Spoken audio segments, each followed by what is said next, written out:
Hello everybody and welcome back to episode 59 of the Everything Motor Racing podcast. Hope you had a good weekend and a good week. We're obviously back. It's a double header. We had Mugello last week and now we've got Catalunya.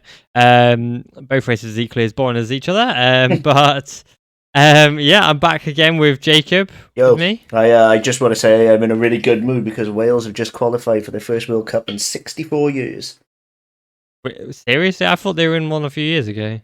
Euros, we qualified for Euro 2016 and Euro 2020, but not a World Cup. It's going to be the first World Cup Wales been in since 1958. Unlucky. Well, at least you got Gareth Bale. Yeah, I'm happy. Yeah. So episode 59. What riders come to you with 59? Yeah, there's only two. There's obviously Jakub Korecki, who unfortunately passed away. Was supposed to do the rookies this year. Yeah, Northern Cup champion. Yeah, Northern Talent Cup champion, and Nicolo Canepa in his season in Moto2. Yeah. Also, Alessandro Zanca in the Supersport 300, and then you got Matt Chulov in the BSB as well. Yeah, it's a weird number. Yeah, it's quite a strange number. Oh, Sete Gibino? Sete Gibino, yeah. I was just thinking, yeah, Sete Gibino, yeah. Yeah. Apart from that, it's quite rare, isn't it? You don't really see it. Yeah, and he was only that because he couldn't go 15, so... Yeah, exactly. I was on that... What bike was he on? It was on that weird gold thing. Francesco Hermano or something, wasn't it? Yeah, some money laundering Yeah, scheme. just a front for illegal activity. Yeah. Like Leopard, Yeah, we haven't got Cameron again. I think we've got him back next week. Yeah, he's having an extended honeymoon looking at bears and shit. Yeah, he looks quite sick looking at his Instagram. Yeah, I'm quite jealous. Go follow him. I'm actually Cam. You'll see lots of nice little animals and stuff. He's on a road trip in a camper across Canada. Yeah, it's alright for some, isn't it? Living the high life over there. Yeah, like the bears especially. They just look like you could just go up and just give them fucking cuddles. It looks great. Obviously you shouldn't, but they look so soft. Great. Oh yeah, 100%.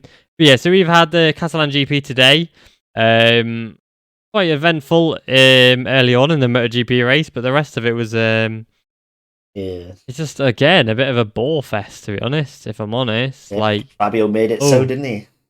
Some big gaps between, like, well, yeah, Fabio won. Jorge Martin was 6.5 seconds back. Johan Zarco another 2 and a bit. And you're like, literally the first race, the first lap and the last lap are the only 2 laps worth watching, really. Great, it's like it's genuinely turned into F1 now at this point. Yes, that he definitely made it. I think everybody was in tyre conservation, and in fact, like everybody could probably have gone a bit harder than they did. And Fabio took the risk and it paid off. Yeah, and Dovizioso just straight up pulled into the pits because he didn't want to do it anymore. Yep, I don't think we'll see him come from Sachsenring. He's still there. Yeah, there's rumours that he's gonna sack it in halfway through the season, but there's also rumours that he'd sack it in after Mugello. So yeah, really take that with a pinch of salt there. Yeah, but he didn't pull out to Mugello, did he? No, he still raced Mugello, but the rumour was that Mugello would be his last race, but clearly not because he was there in Catalunya. But yeah, we've had an okay day of racing. Moto2 and Moto3 were definitely the most exciting ones. Obviously, with Moto3 with David Munoz. I just want to say, firstly, if you listen to this podcast, you'll already know that us two have banged on about David Munoz, for about a year now. Yeah. We have hammered it home every week, and he's just gone and proved us right. So if you are listening to us every week, you already knew. I know you already know. Yeah. And he's just gone and proven why we hype him up so much. Yeah, so a very impressive ride. Obviously, I don't think he's going to do it in perhaps the races the tracks he's not done in rookies or Chev. No. But you can't really expect it either. So.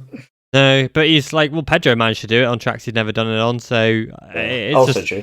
But Pedro was on an IO bike, not a Bow bike. That's true, but he does know Sachsenring because he was there last year. Exactly, so that's why I mentioned rookies and Chev, because obviously there's a few European rounds in there where the rookies go. Yeah, exactly, and he'll know Mazzano later in the year, and then obviously he'll know Valencia and all the Spanish track, Aragon and stuff like that. The flyaways might be though 8th, 9th places, but that's still not awful. No, but the thing is, the fact that he's come in at 16 years old, he was 15 a month ago, and he's second, and he was battling for the win. Well, he literally turned 16 on the Saturday of Le Mans. That's why we didn't see him in France.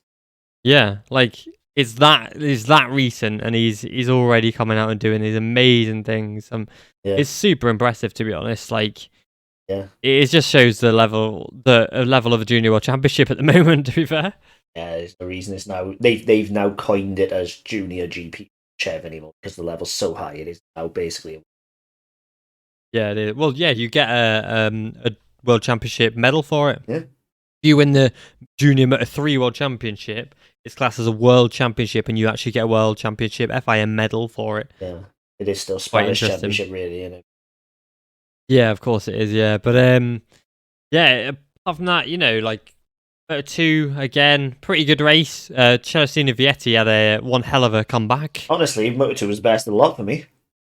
Yeah, Moto 2 was actually really good. A nice little scrap between Canet and Vietti. Canet once again missing out on that win.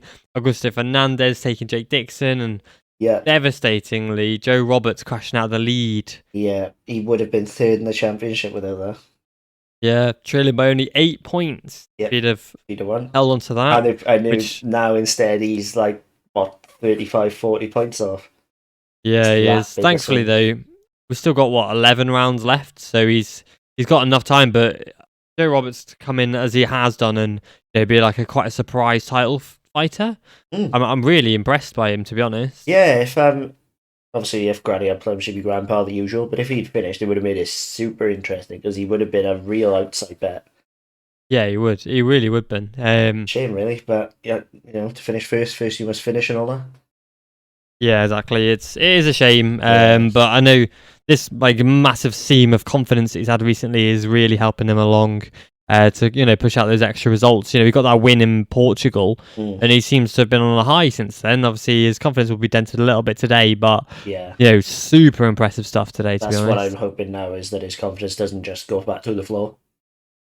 Yeah, no, I don't think it will. To be fair. I think now he's riding that high. When as soon as he clicked into gear at the American racing, that was it from there. Yep. And he just he could consistently pull out podiums and good results. And now they've kind of found that thing now in the Italtrans team, in the second year in the team, which is always positive because you've got a year under your belt of learning each other and how things work. And now that he's got that under his belt, the team are world champions. Obviously, it was Morinea Bastianini, as we've said. But the team are world champions, and he is now proving that he can kind of fight with the top boys of the class and get the job done as he should. And one thing I did want to point out is I've received quite a lot of flack for what people perceive as quite unfairly targeting Jake Dixon. But I'm going to just say it right now. This was his best ride in Moto2 to date. Yeah, no, really solid result. He didn't get a podium, but he did really well. Yeah, and it would have been very easy for him when he took the lead after Roberts had crashed to just go for it, throw it down the road, no points again. And launch it. The way he's been riding at the moment, that is a genuine fear because he has been crashing out of top positions. So consistently doing that. So to literally be able to hang with the front boys until the last lap and only get done in by the class act that is Augusto Fernandez.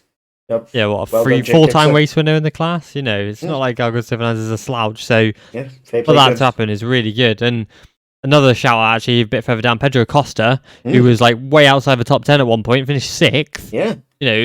Really solid ride. Yeah. He even beat Agura, and you had Alonso Lopez, who came from way out of the order again. I think he started 20th and he finished 8th. Yeah. Manu Gonzalez, again, a rookie. There was some notable rides all the way down the field. A good battle between SDK and Zonta. Yeah, SDK really is making some stride forwards at the moment. I'm really impressed by him, to be honest. Yeah, they did. Moto2 was just brilliant. It was the best one in the lot. It was really good. Yeah, it was. But going back into MotoGP, actually, I definitely think that Maverick Vinales has kind of found his feet now. He can finish 7th. Yes, of course, the riders crashed out, but which we will go into in a minute. But he topped the warm up. He was a 1-2 on Friday with Aleix.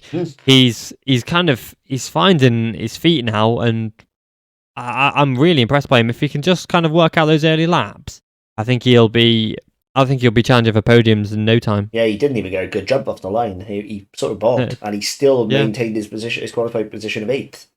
That's promising because that's always been his downfall in Aprilia from minute one. He said, "Oh, I can't ride it on a full tank." Do you remember? Yeah, I mean, do you remember Catalonia last year when he started? I think he was on the front row, and then he was dead last. Yeah, and then he had to work his way back up to the pack. So really impressive, to be honest, that he's kind of done what he has done. But I'm really impressed, and I really think now it'll start to click. Because obviously he's had to change over to the inline, from the inline 4 to the V4, which has been a massive jump for him. But I'm kind of happy, and I think this is why Aprilia have kind of put faith into him for another 2 years, because he's justified. Like basically, even if he hasn't quite shown what he got just yet, his previous form since he's come in 2017, we know he's still one of the best in the world. That talent doesn't just disappear. So for him to be able to actually come in now and say, "Oh, look, I can do it now," like this is going to give him so much confidence. I would not be surprised to see him up there in sacks. Oh yeah, no, I'm the same. Yeah, I'd agree. I think I had him for pole, didn't I? It was a real outside bet at the time, and then suddenly it didn't look that stupid come Friday. Yeah, exactly. Because you actually put him on for the pole position, didn't you? So, but yeah, it was a good ride, and it's nice to see Jorge Martin back up there as well. He's got his operation tomorrow because we've got testing tomorrow. Or when this is out, it'll be the same day. So he's missing the post Catalonia test for an operation to help. Is it arm pump? I'm not really sure. I think it's like a nerve problem stemming from his Portimao crash. I'm not 100%. Yeah, because can't he feel his fingers or something? Yeah, his arms go dead. Basically, it's like like when before your leg starts to fall asleep from being sat for too long or something. Yeah, it's basically that. Obviously, it's something to do like arm pump with lack of blood flow to the muscle, so it starts to go dead. But I don't think it is arm pump in the classic sense of the word. No. Well, yeah, so he's gonna, get his operation. So for the fact, because he was on TV and he shouted something about the fact that he got a podium even before his operation, and that it makes imagine it after the operation. Like literally, all he's done is change forks back to the older forks, and look at the confidence it's given him. Newer isn't always better. Yeah, and you got to remember as well, he's on the GP22, as is his teammate Zarco, who finished third as well. Zarco was well in the fight all race long. Of course, he was kind of gifted it after Aleix Espargaro miscounted the lap. Yeah, I didn't celebrated the lap early. I don't want to talk about it. I'm sad. Yeah, that is absolutely devastating for him, especially because he had the podium. I think he was second at the time when he pulled out of it, and he got a special helmet on for his daughter, for the charity that helped his daughter when she was born because she had some problems. It's his home race. He was born and lived a kilometre from the track. This is his home Grand Prix. He was on the podium, and it would have been his first home Grand Prix podium. And he celebrates a lap too early because the Catalonia ticker says 0 when there's one lap to go. Yeah, that's like, it's just like the moment of realization where he looks around and sees the stewards, like the marshals, just stood there, not coming to greet him or whatever, and he's like, you could just see it in his head. That lap, I imagine, if he'd had like 3 or 4 laps left, I genuinely think he could have caught Zarco as just riding on pure adrenaline. No, I don't, because he was 6 seconds behind Zarco, wasn't he? He honestly, he was going so fast that last lap. The amount he gapped Marini and he was catching Mia, it was just... he put a second on Marini, which is mad. Yeah, like literally, and Marini was alongside him at T1, and in that time he managed to pull a second out, like outrageous. Yeah, like he was adrenaline going then, but it is a massive, massive shame, and his title defence has taken a massive hit. He was like 12 points off, and now he's 22. It's still less than a race. That's the only bonus. Yeah, which is positive. But it's difficult for him to now, I think, mentally kind of handle that. I think he will. Obviously, he'll come back to it. There's still 11 rounds of a season, but that is one hell of a pill to swallow, unfortunately. Yeah, I think the thing is, though, in the grand picture, Aprilia being 22 points off the championship lead after Catalonia, like, if he even said that last year, I think he would have your arm off. Oh yeah, 100%. Like, it's phenomenal what they've already achieved. And the fact they've got 2 more bikes on the grid next year as well just shows that there's going to be even more progress, and they've got even more kind of space to get the job done. And Vinales proved that he can run a soft tyre over the course of a season, at the course of a race in a hot condition. Like that's gonna worry a few teams. Yeah, if that Aleix conservation decides is to do it. Yeah. And to go into what you mentioned earlier with his helmet, apparently it's to do with the surgeons who operated on Mia, his daughter, when she was just a couple of days old. She needed 2 heart operations at a couple of days old. Like, that's gotta be terrifying. So like my respect for him to, he didn't have to do that. Really, he could have just thanked them privately, etc. But he wanted to bring attention to it, and again, as we said many times, Aleix family man, he's clearly very grateful.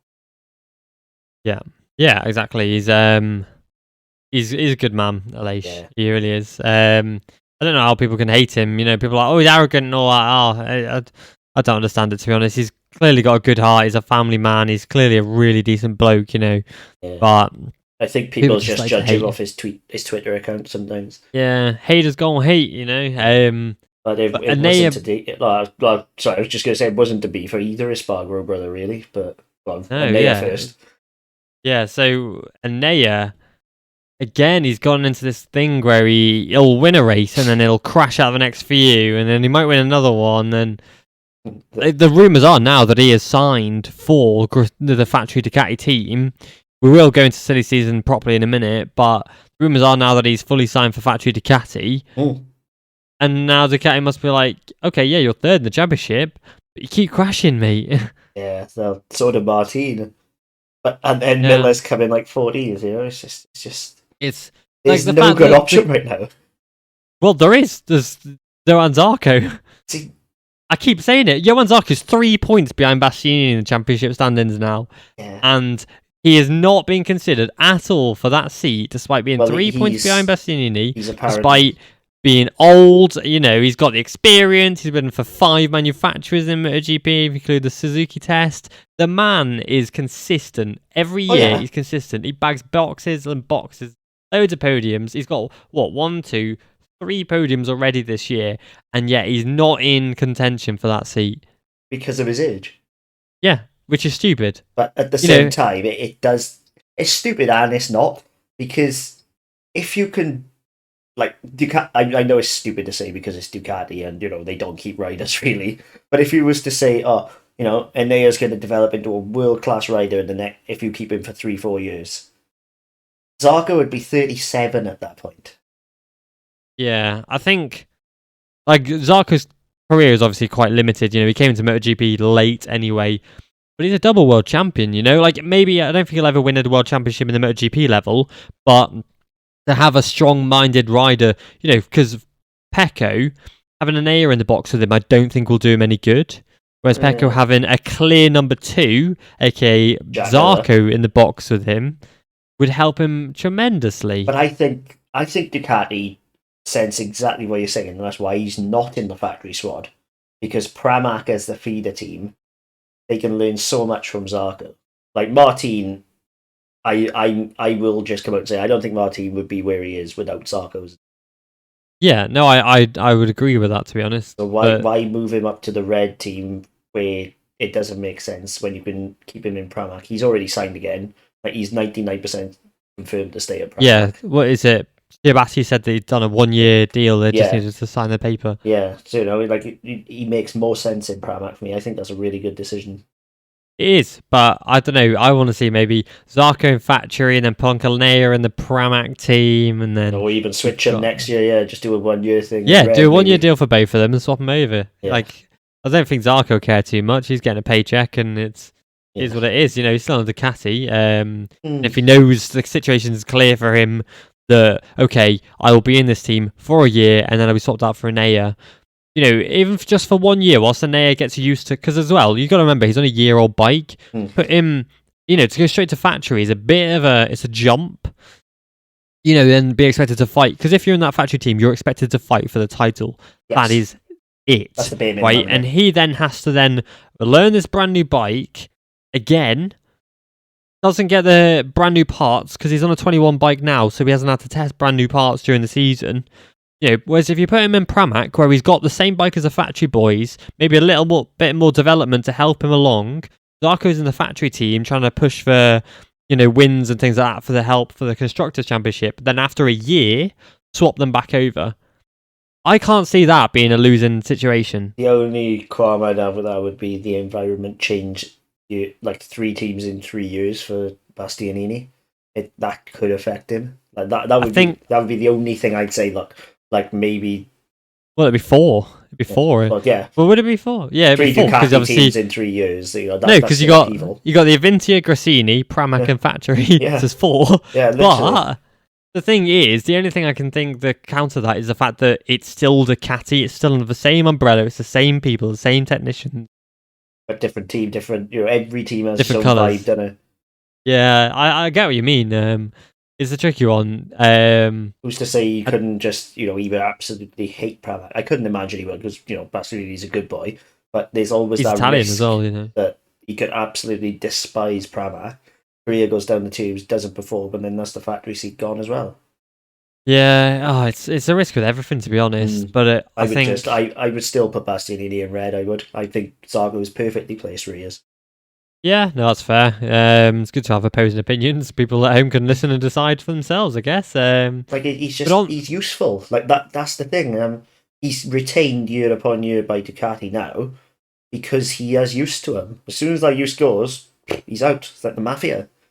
Yeah, that's why he's only 1-year deals, isn't it? Hey, we break your legs now, mate. Yeah, but he's going on to the Honda though. The Paul Espargaro situation. He just dropped like a stone. He was fifth on the opening lap, and he finished 16th. Last, dead last. Was it? Dead last. Peru beat him. Holy shit! Yeah, I've just seen. Absolutely stone dead last. That's the thing so is though, bad. He can't ride that bike in hot conditions.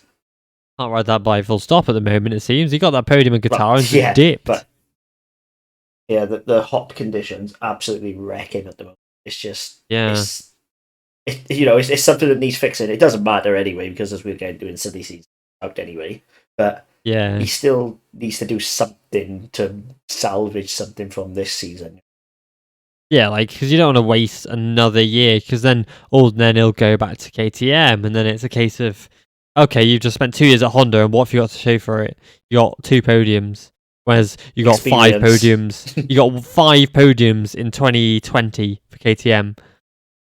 It's like the only good thing is experience because nothing else has come good about this Honda move. No, that's I really, really, really thought this would be a great move for him and he'd make it work. And, I did too. Paul Espargaro is a supremely talented rider, and if he can't make it work, I can't see anybody outside of Marc Marquez making it work. No, that's it. I mean, the only one I can think of is Alex Marquez today, who had a stunning ride from P25 to P10 after smashing himself up in the qualifying yesterday. Because he didn't even do qualifying because he smashed himself up that bad. And so to go from P25 to P10, I'm quite impressed with that, to be honest. That was the ride of the day for me. Yeah, really stunning ride. Pig of a bike, let's be honest. It's not working. Like if he'd done that on a Ducati, it would have been impressive enough. But doing it on a Honda. Yeah, that's it. He's fighting for a seat at the moment, though. Lots of rumours that both the LCR boys are out. Obviously, Nakagami's name being held in high favour for the swap out with Iagura. Quite rightly. A rumour circulating that Nakagami will stay with Honda but be shipped off to World Superbikes, just like Stefan Bradl was. Yeah, and look how that worked out. Yeah, it was not good. I do think, but to be fair, these days, because the World Superbike team has got HRC support, thing is though, I've just had a thought. If they swap Nakagami out, would they get like Corona back in? Well, that would be my only hope. But I would be more thinking of. I thought he would go to Japanese Superbike, not even World. I think he'll go World, and maybe. But the thing is, if he misses Sashiming, I think they'll put Nagashima on it, maybe, or maybe even a Corona. To be fair, but I don't know. Nakagami, it's just a weird one. He's always been there or thereabouts, but he's never made that step, and now he seems to be stepping backwards. He's kind of already peaked in 2020 with that Aragon pole, and that was it. He's done. I can't. He's done like dinner. I can't see any way back from him now, unless he somehow makes some insane recovery. in itself as his career, I can't see it being done. And especially now, today, when he overtook 12 riders heading into T1 and then took out Rins and Bagnaia, with both riders saying that you can't be doing that at this level and hospitalising himself. You're like, rightly as well, you can't be doing it at that level. No, you can't. But it's like, what are you doing, man?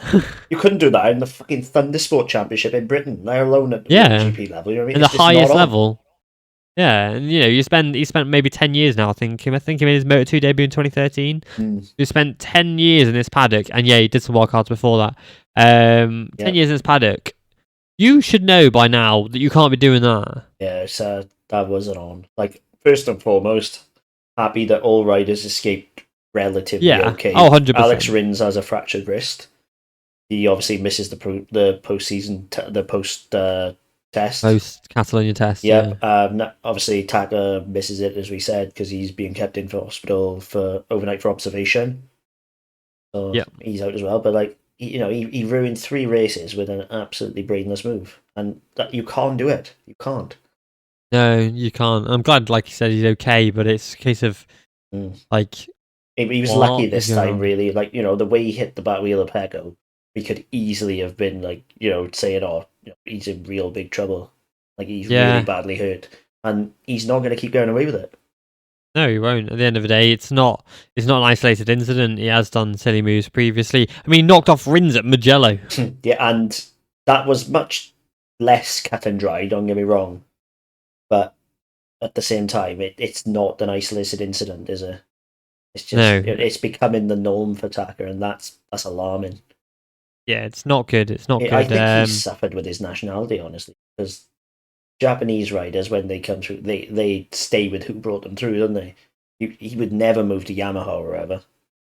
No, he'll stay with Honda. He's a Honda man at the end of the day. He'll be a Honda man until his career ends, to be fair, I think. When Honda are up, he's up. When Honda are down, he's down. Like, it's just he doesn't have the option of going elsewhere. I don't think anyone will take him at the moment, to be fair. Oh, I wouldn't. But it just wasn't really that good, and it's not what you'd expect from a rider of his kind of supposed caliber. It was poor. Like, honestly, it was the stupidest move of the season so far for me. There's no way you're making it. No, there's no way. Moving on though into the actual silly season.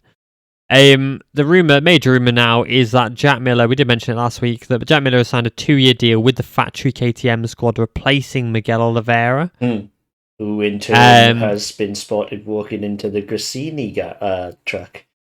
Photographed, not just spotted, photographed with Paolo Ciabatti as well, and and walking into the Grassini garage. No, don't take a genius to it. No, so that means that he's going to replace Bastianini, which means Bastianini is going to go to probably the factory Ducati squad. So all those 3 are moving around. Then you've got 2 rumours of Marc Marquez's teammate being either Johan Mir, which is obviously ongoing, or a freshie that has appeared, Jorge Martin. Yeah, I'm not sure about that. No, I'm a bit. That's a bit suspect. Why would you go to Honda when you have a factory Ducati contract in your pocket? Because you want a factory Honda contract. It's just he has time to go to factory Honda. Yeah, he doesn't need to make the move at this point of his career. I believe the rumor. I believe that he is very possibly talking to him, and an offer is probably on the table, because why wouldn't you offer a rider of Jorge Martin's level a contract?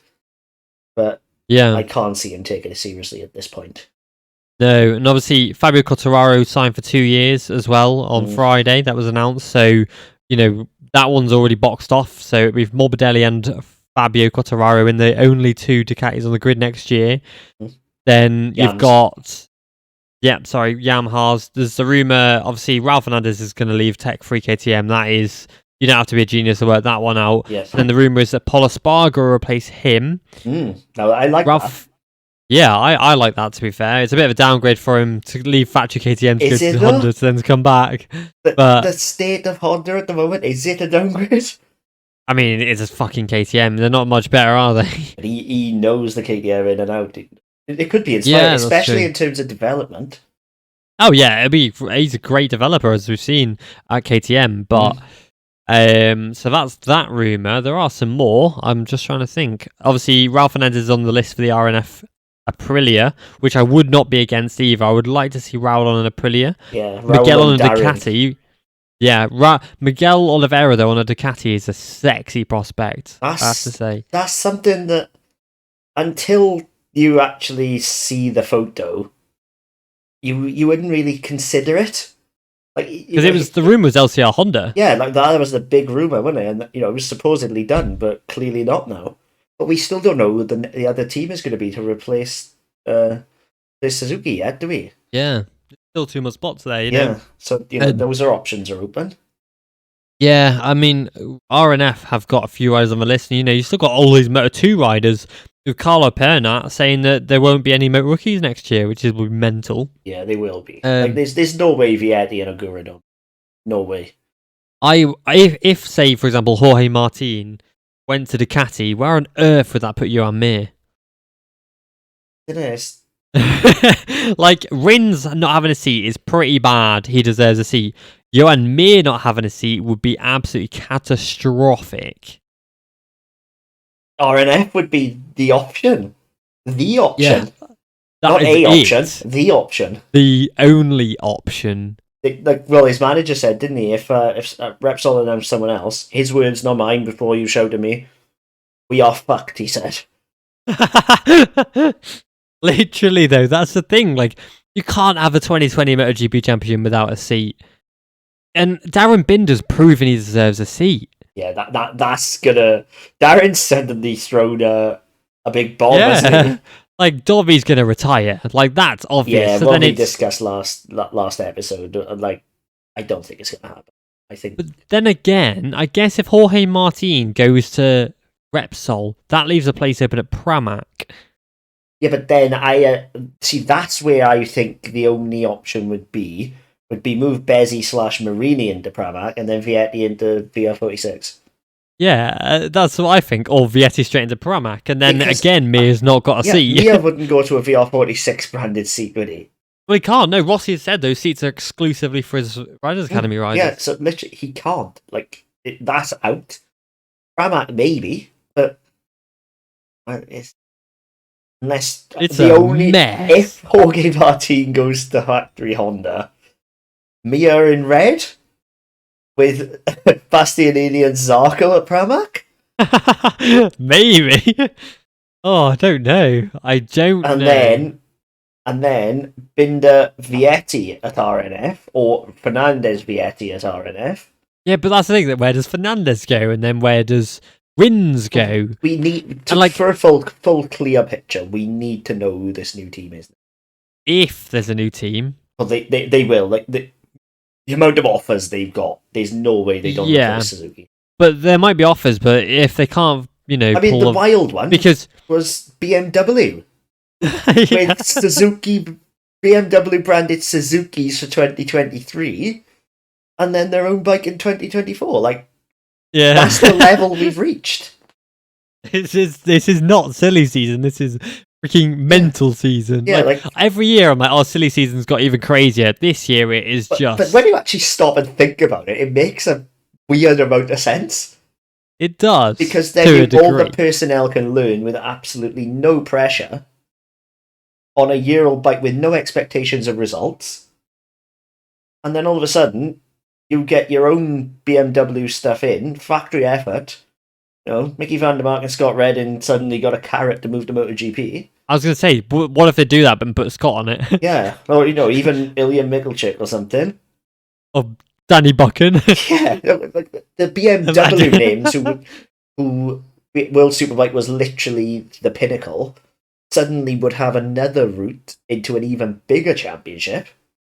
Yeah, because BMW has actually been hinted at for years now. Every year, the 800. You know what I mean? There was a running prototype that Jeremy McWilliams tested lots at Almeria. Yeah, the thing is, every year I hear a new rumor that BMW coming back to MotoGP, and every year it doesn't happen. Now this little sprinkling of a rumor has appeared, but again, they clearly we don't know. Have some form of a attachment to getting into MotoGP. If they didn't. The prototype bike would not be in the BMW CEO's office. It's that simple. He's obviously looking at that every day and thinking, soon. Thing is, though, KTM might want to put 2 gases on the grid as well. That would be my shout with Aspar. Like, Aspar makes the most amount of sense. Aspar would be great. And it would be great. They'd be a factory team, factory gas, which is how they would go around Dorna saying, "Oh, it needs to be a factory team." But then I would think then, if that's the case, their bike would have to be independently developed from the RC16. Yeah, they'd have to change some stuff, but they'd have to like completely like develop it separately from it. Not necessarily, because they would have to make, like, honestly, they could use a slightly different KTM frame, homologate that. I think they could put RC16s on the grid at the same time, brand new ones. They're exactly the same, but as soon as they're on the grid, then they have to kind of develop separately. You know, Yamaha couldn't give Honda their data, for example. Yeah, no, that's like it. That. It like they could take KTM's last frame, say, just for the sake of argument, homologate it as their own.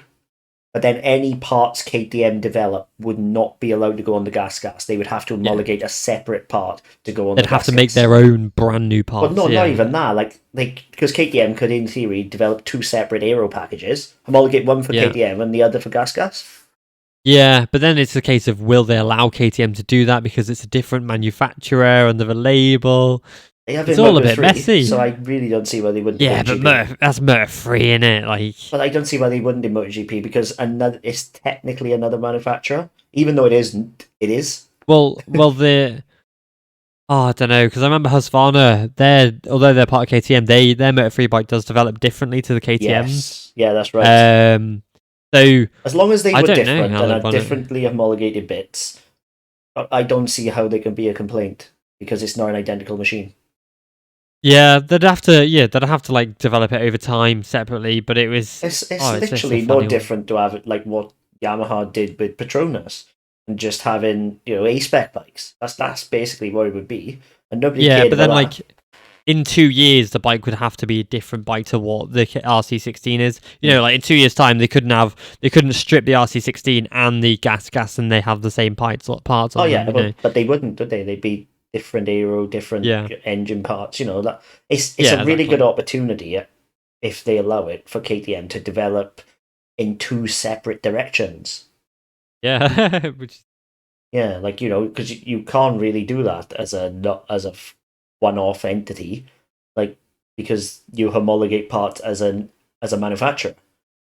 Yeah. So you can't, Honda couldn't develop one frame for one and one for another. Well, they can, but then eventually everyone has to have it. They couldn't stay separate. So yeah, I would love to see Gas come in with Aspar. Because Aspar are a quality outfit. They got MotoGP experience. They could only help KTM develop. It's no downside. Yeah, I think it could be quite good. It could be a good little prospect, to be fair. I would also love to see BMW running skis with BMW on the side of it. Yeah. That'd be hilarious. That'd be sick. But yeah, so should we go into our predictions then? Because we are keeping this podcast short. So yeah. Sick. So right, obviously, if you have listened to this, we are doing a shorter podcast, by the way, because we haven't got any Cameron. So, if you have listened to this podcast before, you'll know that we do predictions every race weekend, whereby we predict the results. Each class pole position, and then where they will finish on each podium. And you score points for them. So you get 1 point if you correctly predict pole position. You get a point for any place on the podium. So, for example, if you predicted Bastianini to finish 3rd and you finish 2nd, you score 1 point. You get 5 points if you correctly get a place. So if you predicted Bastianini to come 2nd and he comes 2nd, you get 5 points. You get 10 points for correctly predicting the winner. You get 15 points if you get all 3 right, but they're in correct order. 25 points if all 3 are correct. Just had a message. Cannett's high on RNF Aprilia's list.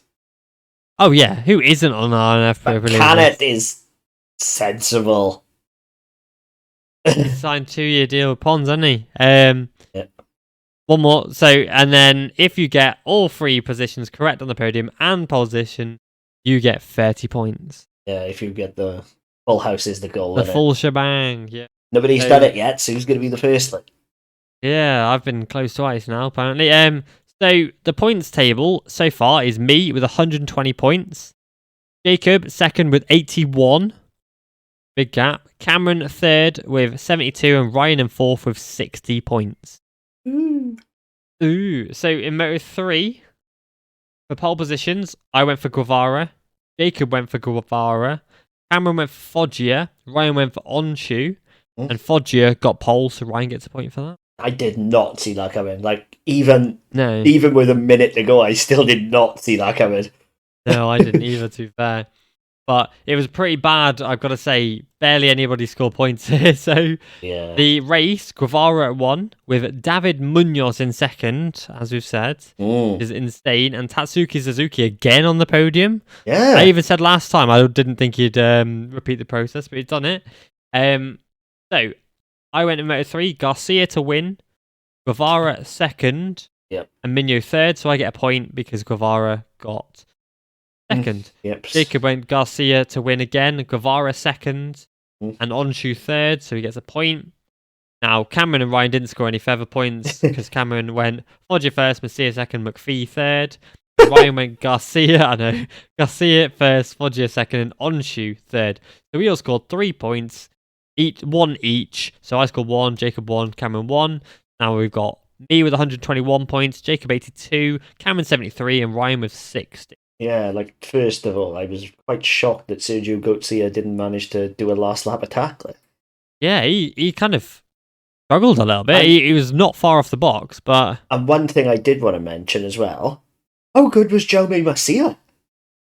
He was near lost at one point.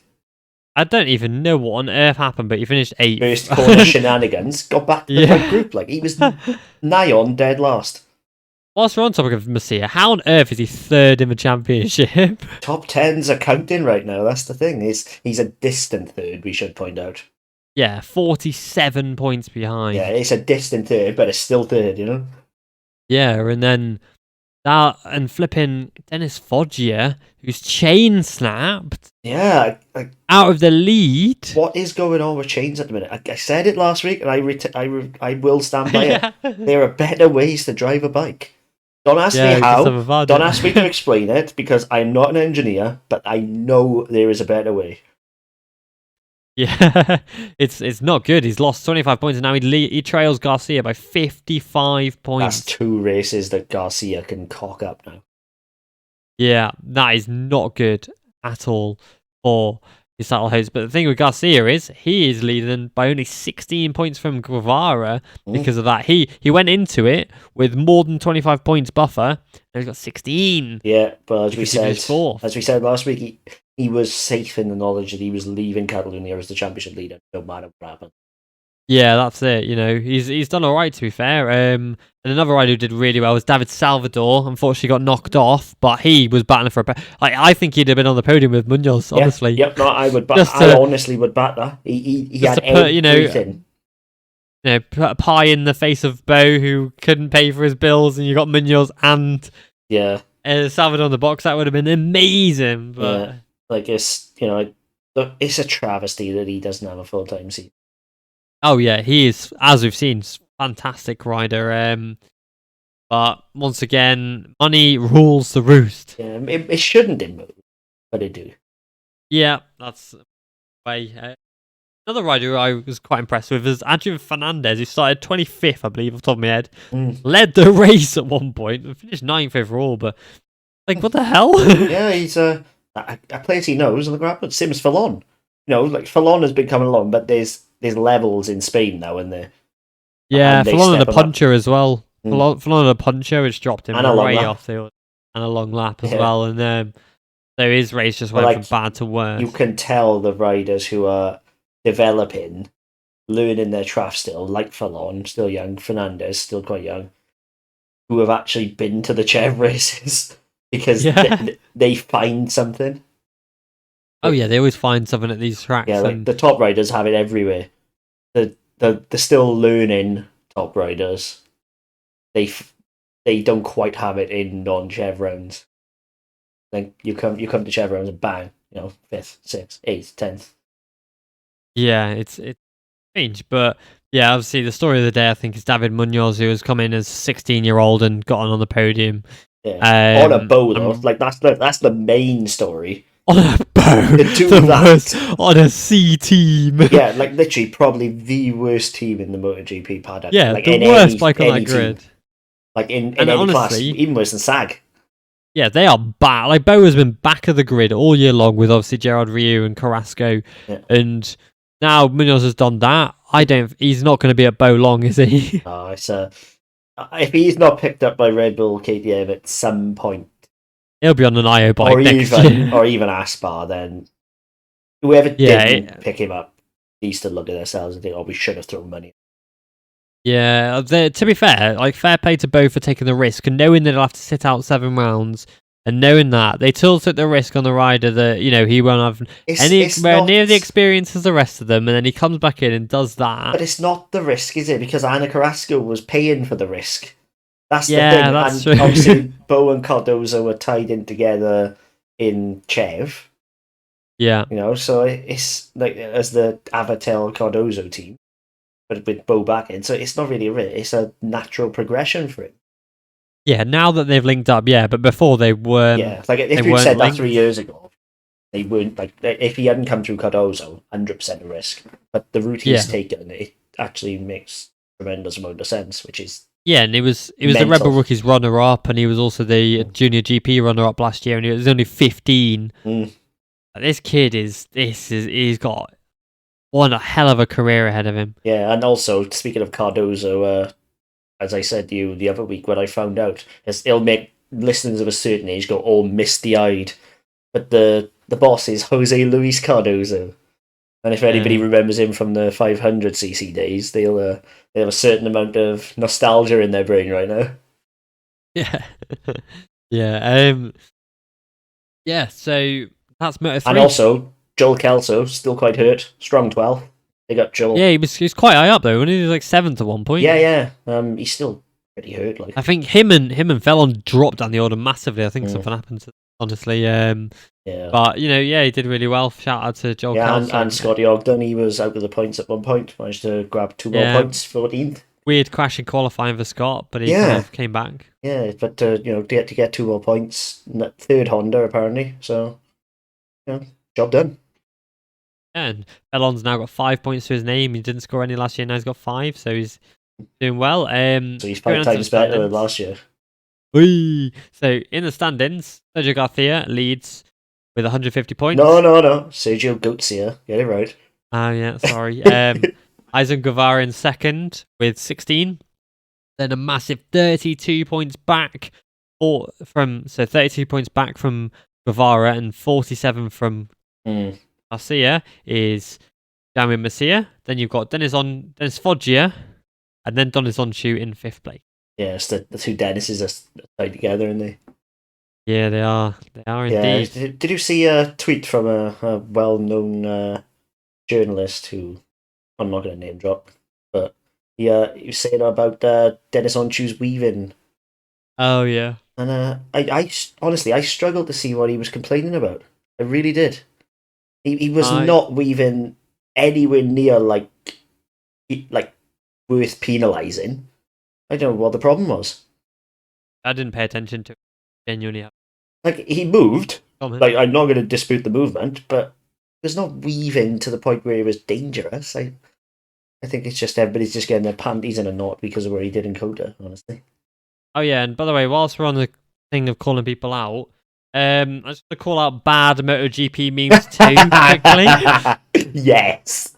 For making a meme about me. It's not wrong. Like, basically, it's a guy slapping a card on the table. The table says, a young rider does good. The card said, future world champion. And then the guy kept throwing it as everything motor racing. Yeah, he's so right.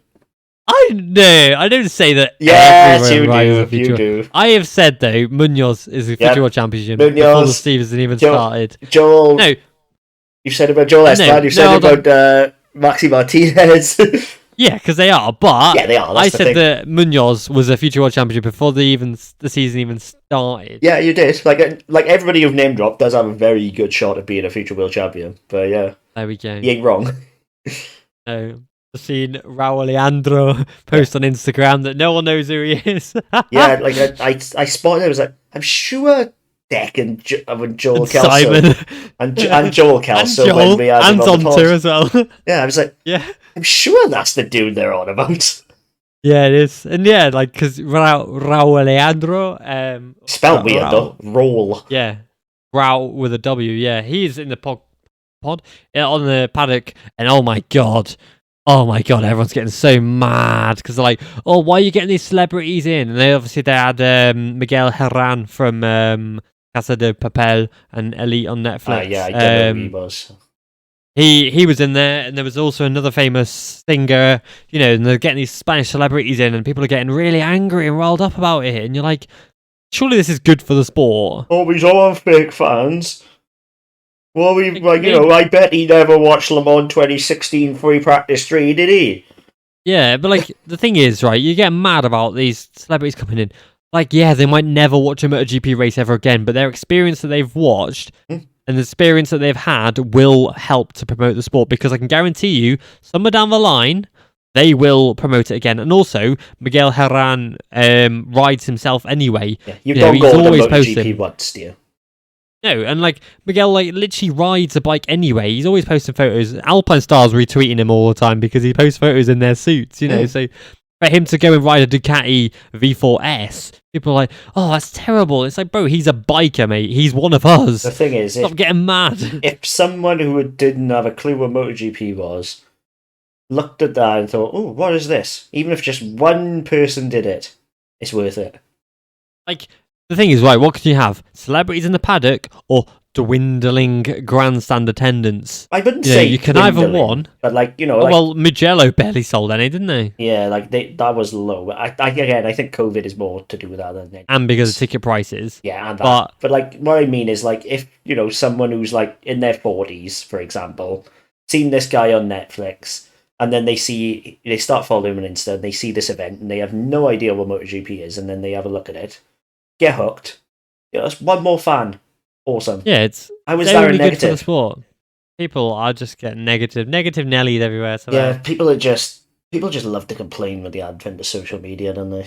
Haters go and hate. The thing is, like, it does annoy me because they wouldn't say 5% of what they say online to your face.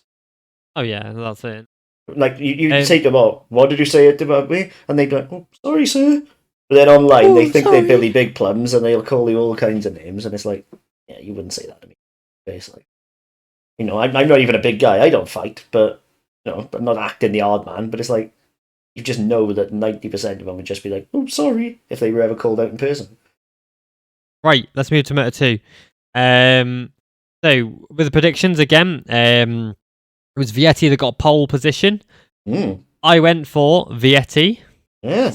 I'm just a beast. Canet, Jacob went with Canet, Cameron Ogura, and then Ryan Canet again. So I get a point for Vietti on pole. Yeah, and it wasn't looking promising either, is it? Coming from Q1. No. But somehow, this year, Q1 is an advantage. It's odd. Overpowered.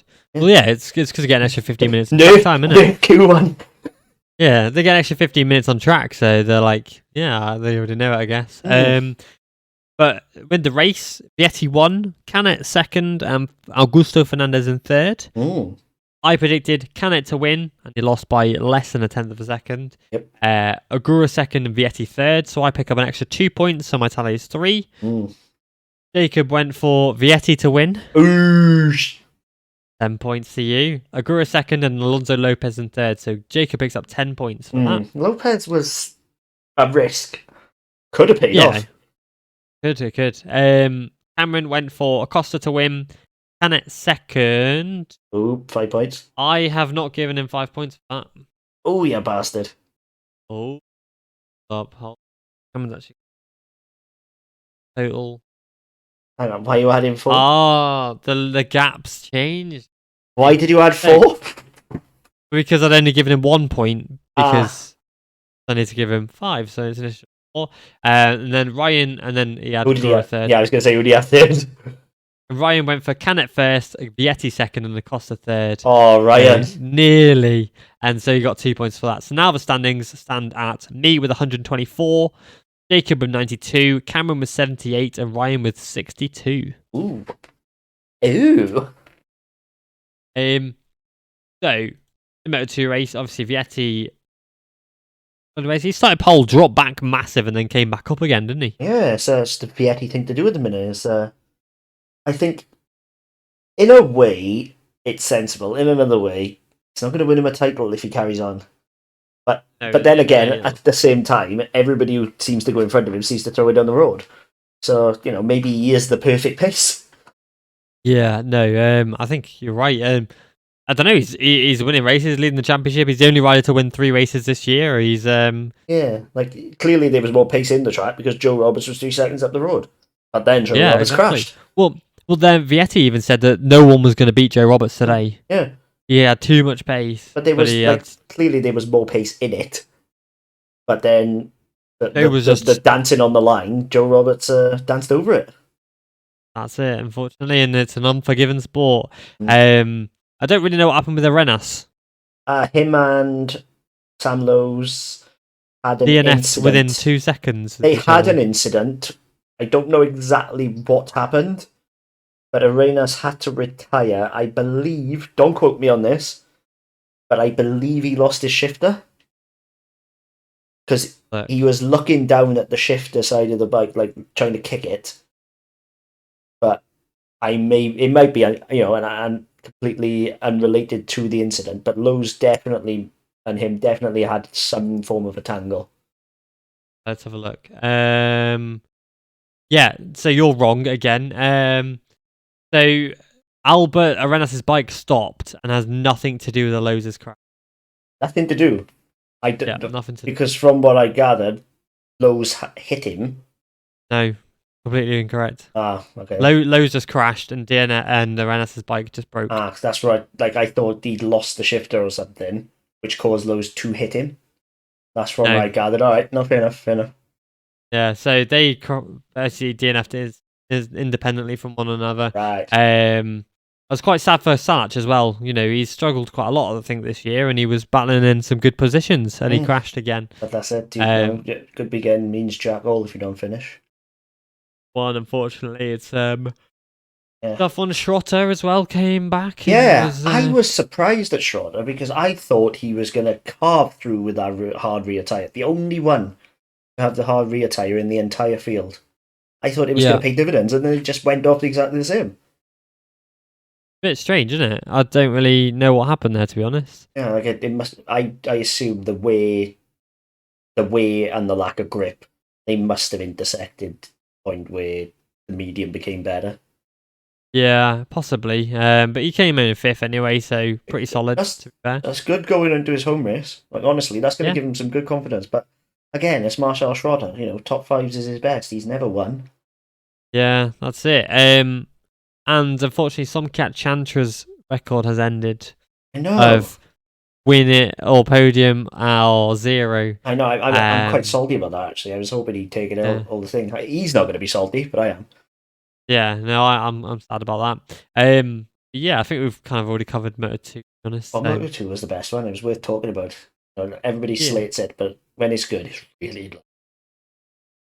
So, the championship standings. Vietti and Agura were actually split by 0 points coming into this Grand Prix, but leaving, we have Vietti in 1st, then 16 points behind, we've got Agura, 3rd, Aaron Canet, 4th, Augusto Fernandez, and 5th, Tony Arbolino. Yeah, can I just... Hang on, I'm just going into my picture I took. Can I just point out, on lap 7 of the race in Moto 2, when Joe Roberts was leading, the live championship was Celestino Vietti in 1st with 119 points, Agura 1 point back with 118, and then Joe Roberts only 8 points back with 111. He would have been thrown so far into the mix, it's not even funny. But, it's the old... Massive shit. Yeah, it's such a... This is majorly costly. When you look at that context... Well, Roberts is now 47 points back. He could have been within 8. Now he's 47. That's such a big swing. Yeah, that is massive. But yeah, and obviously Pedro Costa remains in 10th, but now only 75 points back. Oh, it's only 3 wins. He'd be 5. Well, 75 back, so he's doing good. All he's got to do is win 3 races and open Celestino Vietti, Agura, Canet, and hope everyone else crashes out. Yeah. Easy, man. Easy. Right, let's move on to the last one of the day, MotoGP. Mm. So, predictions. Aleix Espargaro got pole position. Very impressive. I put Quartararo. Jacob put Vinales, Cameron Pecco, and Ryan Quartararo. So nobody got I should get half a point for the same bike. Nah, I'm quite salty about this one. Really salty. So, Quartararo won. Jorge Martin second. Zarco third. I put Martin in second as an outside thing on last week's podcast. Didn't think he'd get it, but I did. I put Quartararo to win. Yeah. Martin second and freaking Aleix Espargaro in third. And for most of the race, they were in that flipping order. Yep. But they didn't. They freaking didn't. So instead, we've got Quartararo wins, obviously Martin second and Zarco third. So I get 15 points still. So I'm not too mad. Yeah, when you hear my prediction next, suddenly 15 points looks really fucking good. Yeah, so you put Bagnaia to win, who DNF'd. Aleix, who fucked it. And Miller in third, who was like 14th. Really poor. Yep, Cameron went Bagnaia as well to win. Then he went Bastianini second, who crashed out. Then Aleix in third.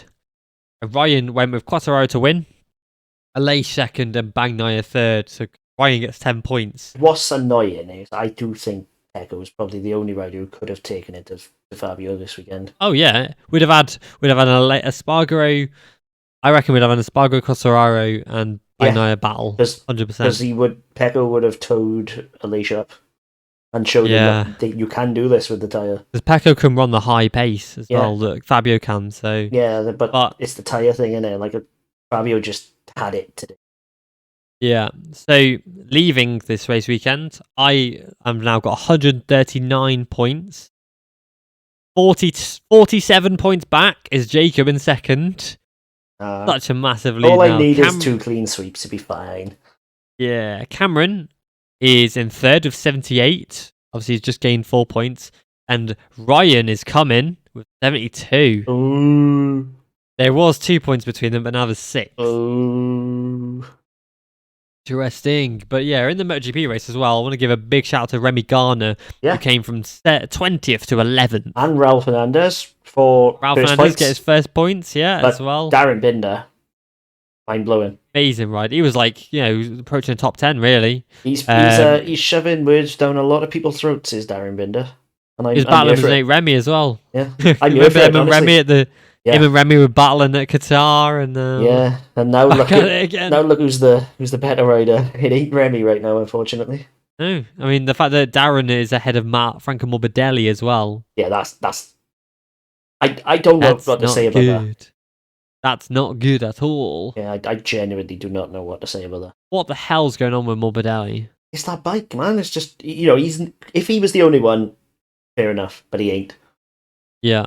That's how you know it's the bike and not the rider. It's the same as Honda. If 3 can't perform, 1 can. Law of averages states it's got to be the rider making the difference, and that's what Fabio's doing. Wherever they put on those, however many zeros are on that contract, it wasn't enough. No, that's right. And again, Luca Marini has come back with a really solid result in 6th place. He's figured genuinely really impressed. He's figured out race tyres now. I'm so impressed with him. Finally, he's come good. He's a slow burner, and he's doing it. DG all of a sudden is up there. Yeah, he was like freaking 10th at one point now before he crashed knows what it looks like to go stupid quick on a MotoGP bike with that pole at Mugello. Suddenly now everything else seems slow to him, and he's going quick. Yeah, that's it. And Zetchi was doing all right as well before he crashed out. That was heartbreaking. I was gutted for Perez because he was better than 13th on the grid. Perez was. But yeah, he was 100%. The cruel mistress that is Q1. Yeah. So before we sign off on this podcast, because I was able to keep it to an hour, championship standings are so: Quartararo leads, Aleix Espargaro in second, 22 points back. Third, Enea Bastianini, 53 points back on Quartararo. Zarco fourth, and Bagnaia in fifth. Yes. There's rookies at Germany in there as well.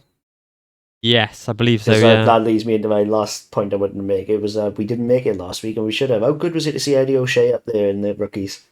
Yeah, he missed out on a podium by 1,000th of a second. Yep, and he was stupid quick in the wet race before in Mugello as well. He's there now. It's really good to see. Yeah, and Casey O'Gorman as well, who's leading the race. Yeah, and obviously it's just rookies is brilliant this year. It's really good. But Yeah, to see it's Eddie up solid. there after, like, let's be real, a real struggle year last year, which was to be expected. He's suddenly found some pace in both Chev and rookies. Really good to see. Yeah, very confident, inspiring for us Brits. Okay, perfect. So yeah, I hope you've enjoyed this podcast. We'll be back next weekend. We'll talk about Sashi Malarkey. We haven't even mentioned the fact that Marc Marquez has had his surgery now as well. Do we need to mention well, it? We can briefly mention now that I'm speaking about it that Marquez has had successful surgery. His bone's been moved 30 degrees back around to where it should be, and he's now recovering. So I hope to see him back on track soon. Yeah, twisted bone, bloody gruesome, isn't it? You know, the Mayo Clinic is renowned as the best in the world. They're on The Simpsons. Gotta be good. Yep, I know Chicago Med. Yeah, but sick. Like, it's just if you have not seen that Marc Marquez is going for an operation, you're either living under a rock or your internet went. You know, it's just we don't really need to discuss it. Everything that has been said needs to be said has been said. You know. Yep. Okay. Perfect. Right. I hope you've enjoyed listening to this podcast, and we're back next week. Thank you very much. Ciao for now.